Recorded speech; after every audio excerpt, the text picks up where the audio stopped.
Welcome to Terribles. Some huge gas station. It's a Chevron, supposedly the biggest in the state. It says James Bond, the spy who loved me. This is a tribute to one of the 3 Lotus cars used in the movie. We have one of the original cars that was used in the 1977 film. It was found in a junkyard in the Bahamas and restored on Rick's Restoration TV program. In a key scene, James Bond, starring Roger Moore, was chased by bad guys. Bond asked his lovely passenger if she could swim and then drove the Lotus off a pier where it converted underwater into a submarine and fired a rocket up to destroy the villain's helicopter. Elon Musk... Proceed to the route. Sorry about that. Elon Musk of Tesla bought one of the other Lotus submarine cars at an auction for $900,000. Plans to make it a real working submarine.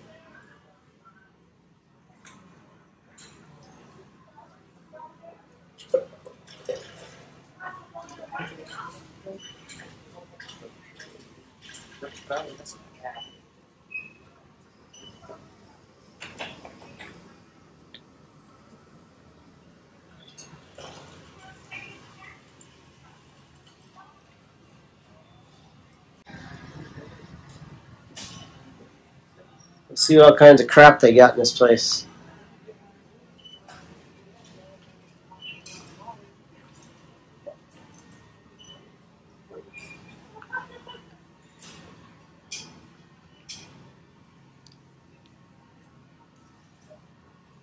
It's like all kinds of stuff here.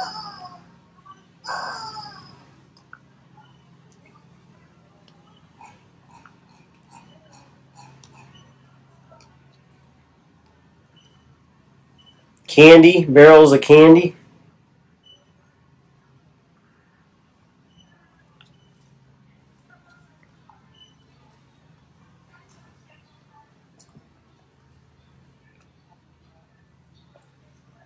Ride the train for $1.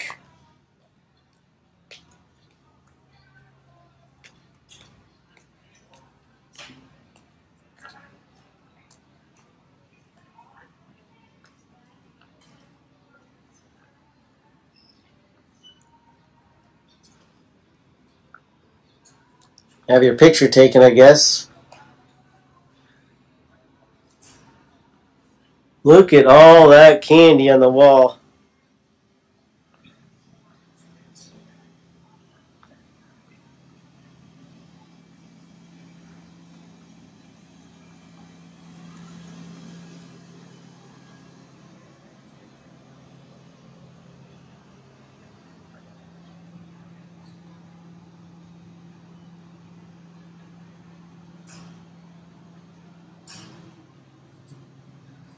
Look at this. Brownie Caramel Crown Root Beer. Or maybe you would prefer Martian Poop soda.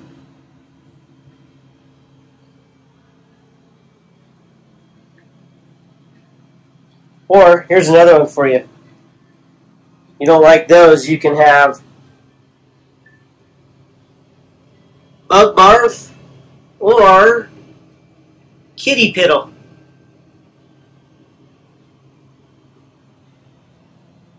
I think I'll pass on them all.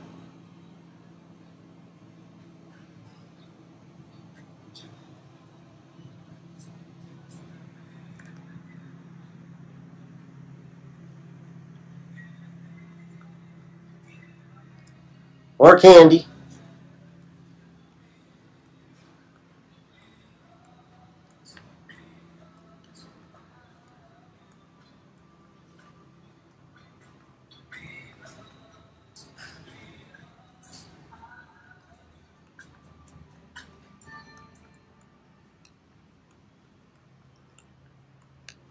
Guess this is the auto parts section. Advanced auto parts.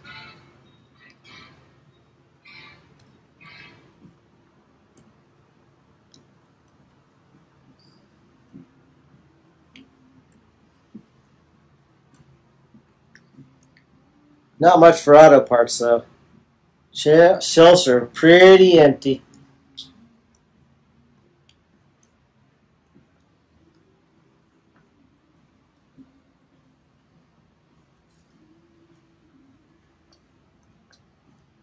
These are interesting.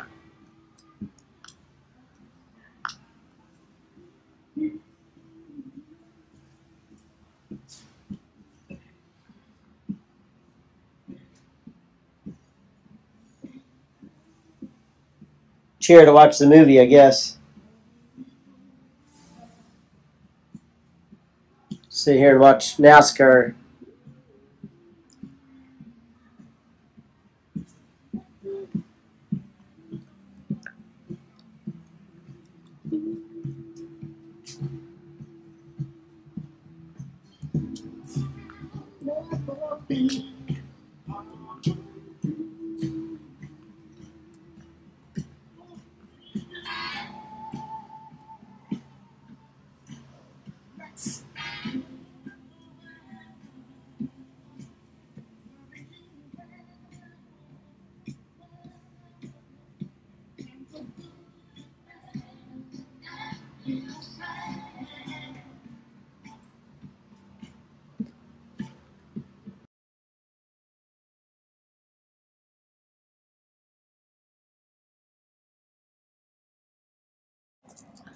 Welcome to the old Pioneer Saloon in Nevada.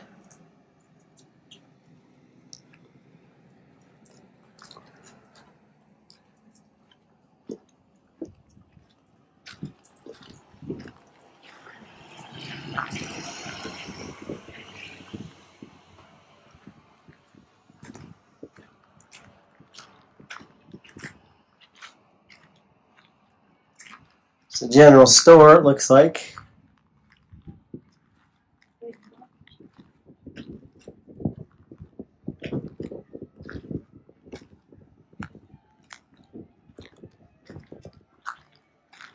Chicken shit bingo, it looks like in there.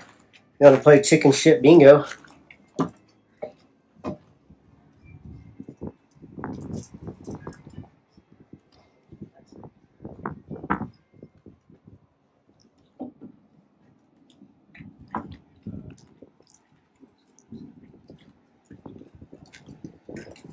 Pioneer Saloon. George Fale moved to southern Nevada from Calico, California in 1904. He settled at Goodsprings Junction, which was later renamed for his wife Jean. In 1912, he moved to Goodsprings. He built the Pioneer Saloon in 1913, later building the Fale General Store and the Fale Hotel. Though he died in the flu epidemic of 1918, his vision lived on through his saloon, still a center of community life. Later, owners have also affected the community, none more so than Papa Don Hedrick, who raised money for local causes and ran a local ambulance service.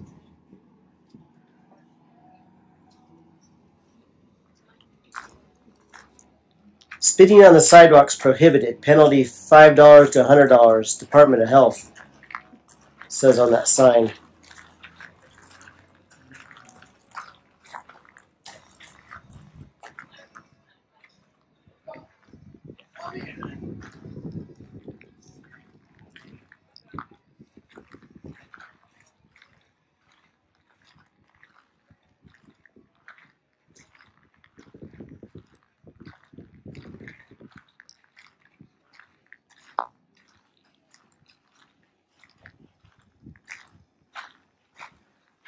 Centennial Courtyard.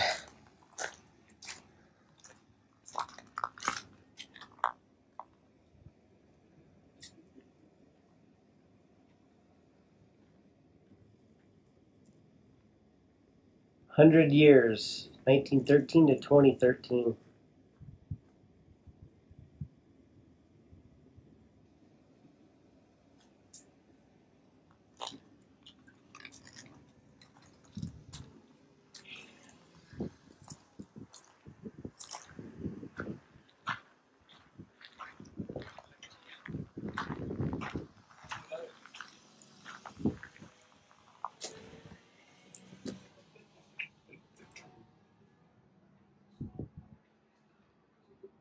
There's a big stained glass piece over here.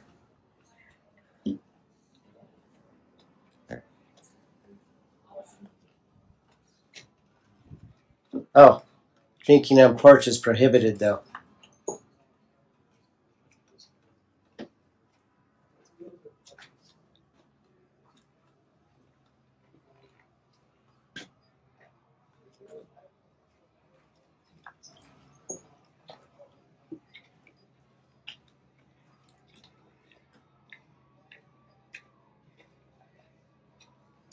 Je pense que c'est un truc d'époque, mais qui a toujours été.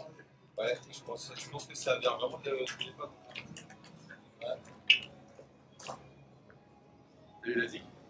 Ouais. La valgue est un peu plus vieille.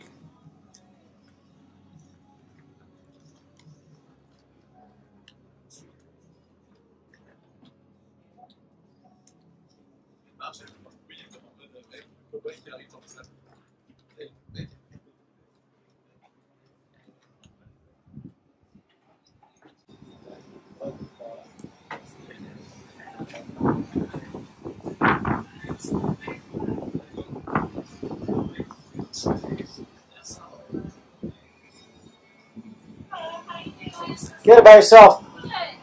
You need a table, you can just sit wherever you like. Thank you. You're welcome.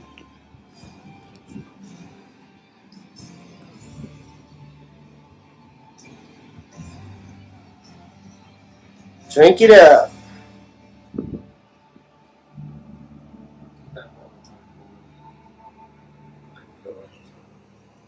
Oh, no skinny dipping alone.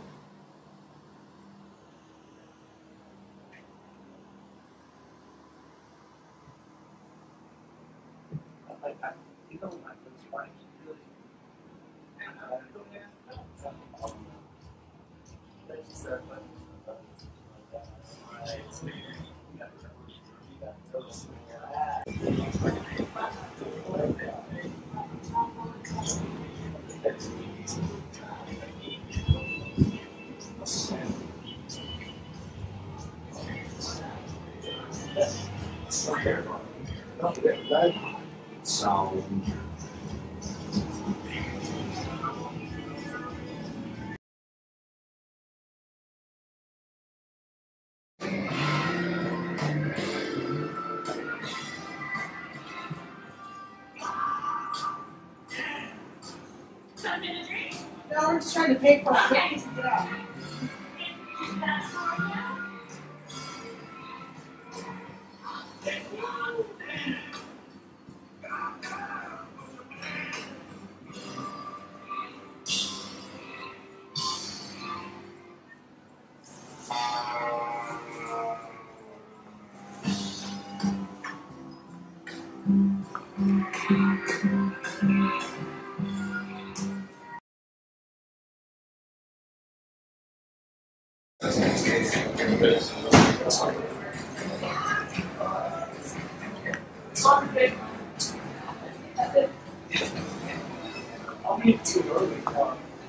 So right now, you want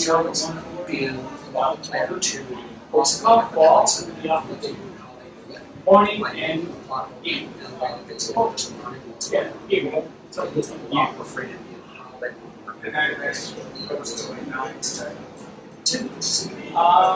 That tour started at 2:30. Look at that. Stained glass.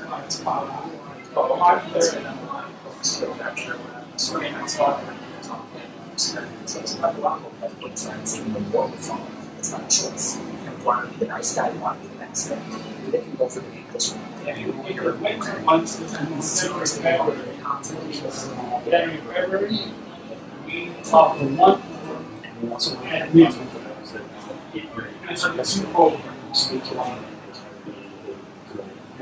Kind of takes so for us, it's about mid-30s. About mid-30s. About 48 minutes a day. Ready to go come out.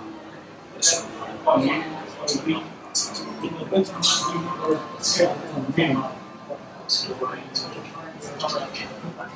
People come in.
The beehives.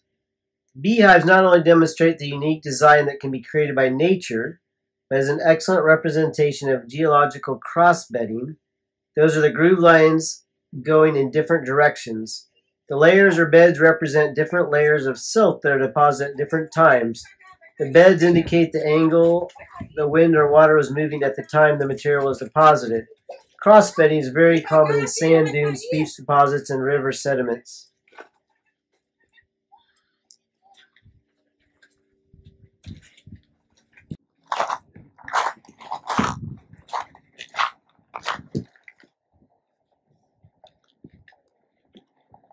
Beehive right here. One of them that they call beehive.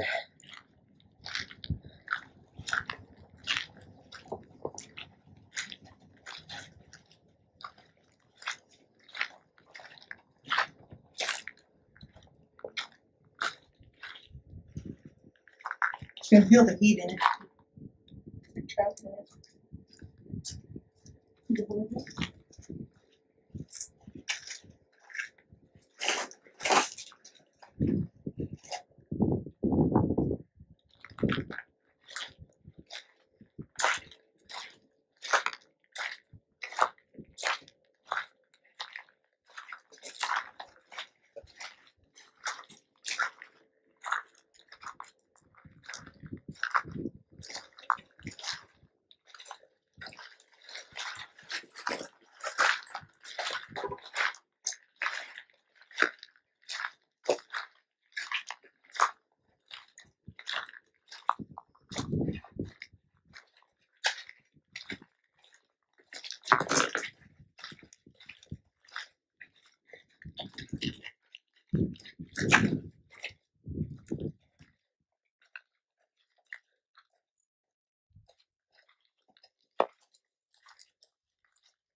Look at the coloring up here. Striations.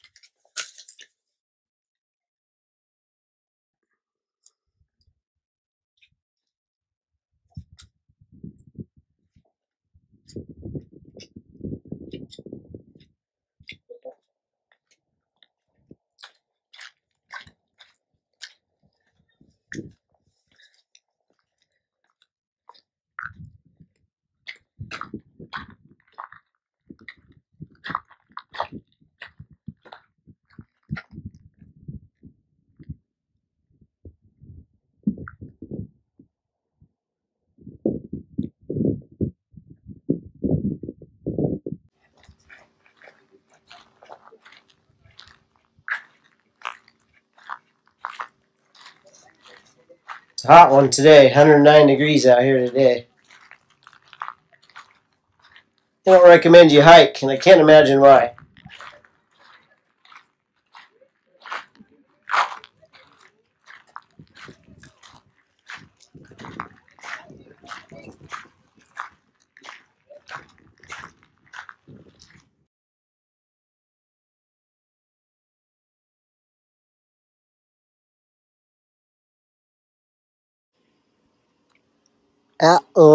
Atlatl rock. An atlatl is a throwing stick or a dart thrower used by ancient tribes to give more force to their darts or spears.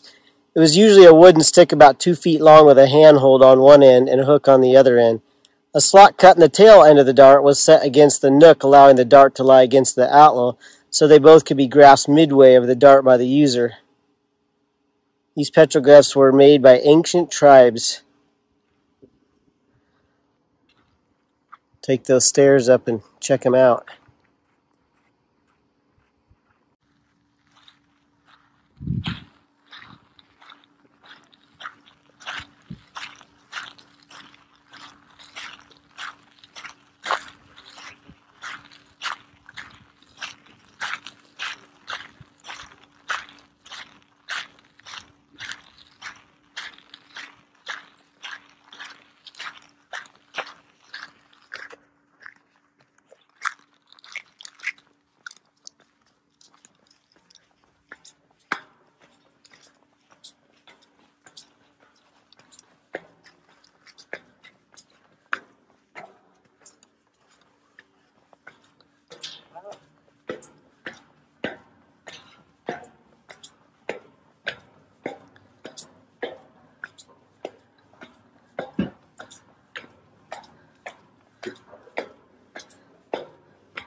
Well, here's people climbing on rocks you're not supposed to. That's where we get stuff shut down. Zrób takie, żeby było górę widać. Kurwa, robisz tylko mi. Zrób tak od boku, ale całą górę. Żeby było szczelinę widać.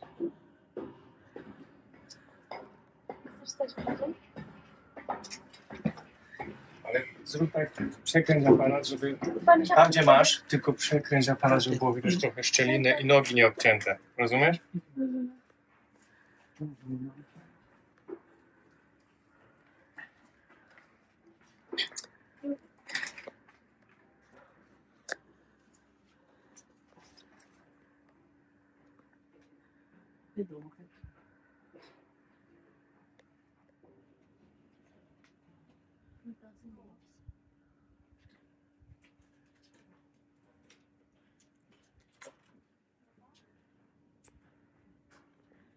No kończysz. Kończysz, bo się pierdolisz. Tyle? Tak jeszcze?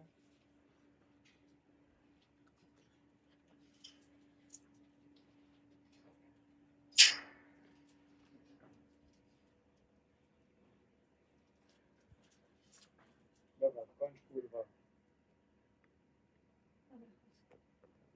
Najbała 1000 zdjęć, wszystkie.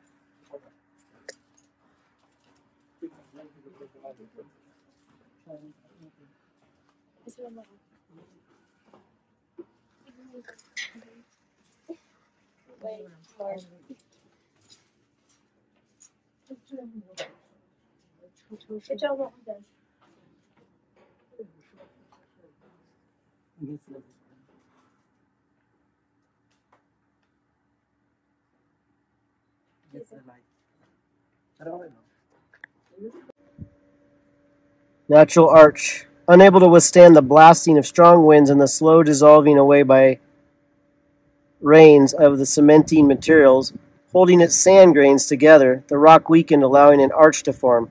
Eventually it will grow too large for its support and nature's forces will complete their work of destruction.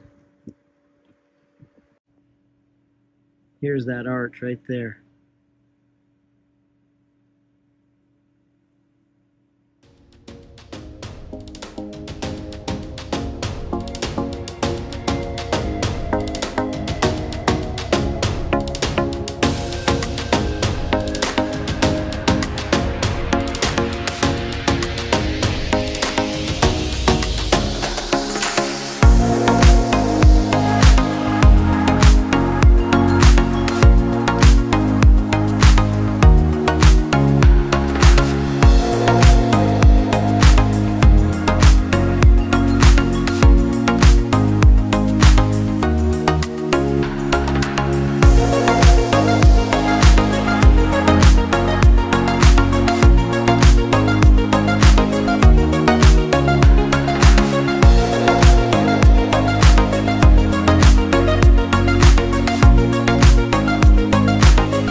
Look at this coloring out here.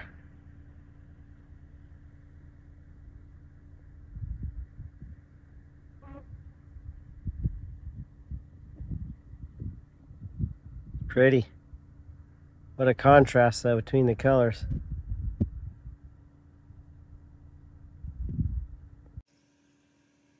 silica dome. So the sandstone formations that are here, or that are so prominent in the Valley of Fire, are made of sand grains. They're almost pure silica. This huge dome is the finest example in the area of such a deposit. The change from white to red in the base of the dome occurs where small quantities of iron in the rock produces a rust-like stain.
Called the cabins.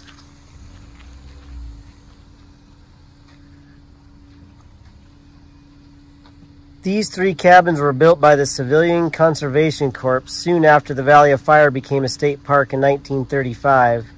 They are constructed of native sandstone and were used for many years to shelter campers and travelers visiting the park. The cabins are now being preserved as a reminder of the work accomplished by the CCC throughout Nevada under the able direction of Colonel Thomas W. Miller, Nevada's first State Park Commission chairman. Approximately 9,000 persons visited the newly established Valley of Fire State Park in 1936. Today, several 100,000 visitors enjoy the park each year.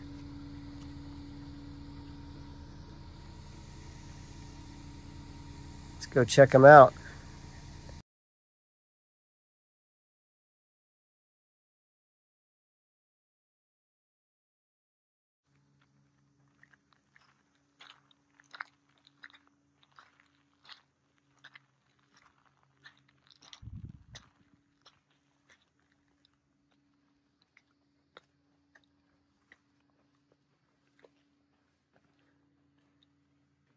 Cabin number 1, even had a fireplace in there for you. Boy, it's hot today, and you walk in here, it's real hot.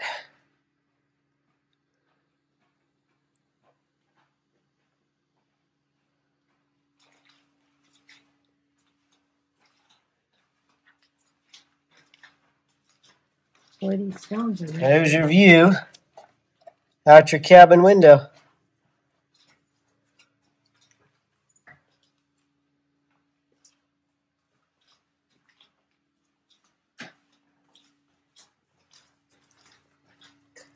See what cabin number 2 looks like.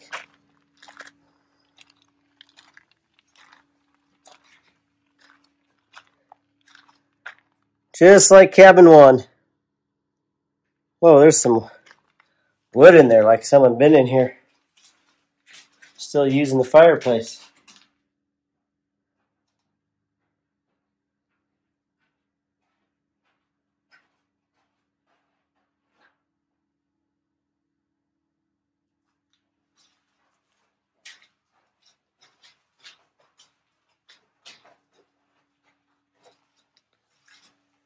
Looks like they might all be the exact same thing.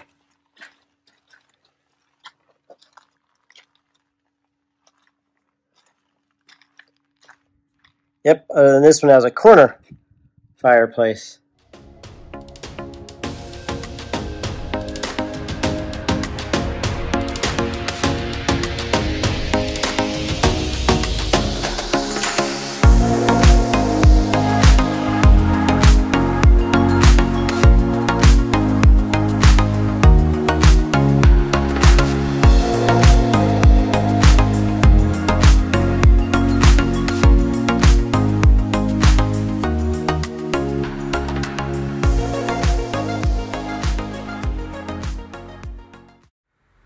Thanks for riding along with us today, and we'll see you on our next adventure.